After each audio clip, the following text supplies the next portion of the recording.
DPRK Aceh Barat menegur perusahaan tambang batubara beserta rekanan saat rapat dengar pendapat di ruang rapat komisi setempat pada Selasa 23 April.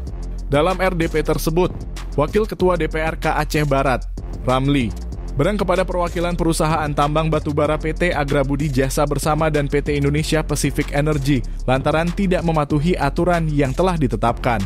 Ramli menyebutkan, selama ini PT AJB selalu abai terhadap aturan yang telah ditetapkan dan berdampak kepada masyarakat seperti jalan rusak, sopir mobil pengangkut batubara ugal-ugalan, batubara berserakan di jalan dan jumlah tonase lebih dari batas maksimal.